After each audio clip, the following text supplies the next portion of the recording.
মক্কার তরুণ ছাগল পালতো মুশরিকের বিশ্বনবী আর আবু বকর রাদিয়াল্লাহু তাআলা আনহু একবার গেলেন। বিশ্বনবী বলেন, আমি খুব ক্ষুধার্ত, তোমার কাছে কি দুধ আছে ছাগলের? আব্দুল্লাহ ইবনে মাসউদ বলে, আছে, কিন্তু এটা আমার মালিকের, আমি তো দরদ দেখাই আমার মালিকের দুধ আপনি পথিক, আপনারে দিতে পারি না।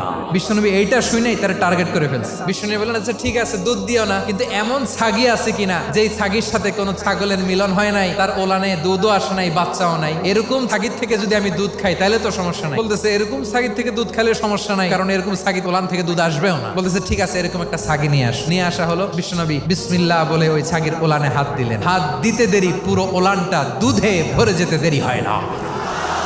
বিশ্বনবী আর আবু বকর রাদিয়াল্লাহু তাআলা আনহু দহন করে পেট ভরে খেলেন। এই দৃশ্য আব্দুল্লাহ ইবনে মাসউদের হৃদয়ে দাগ কাটলো। এই মুজিজা দেখে তিনি বললেন, আশহাদু আল্লা ইলাহা ইল্লাল্লাহ। ওনাকে টার্গেট করে বিশ্বনবী দেখলেন এমন ইন্টেলেকচুয়াল ব্রেন, উনি সূক্ষ্ম জিনিস বুঝে বেশি, ফিকহি জ্ঞান ওনার মধ্যে বেশি। বিশ্বনবী ওনাকে কোরআনের জ্ঞান শিক্ষা দিতে লাগলেন।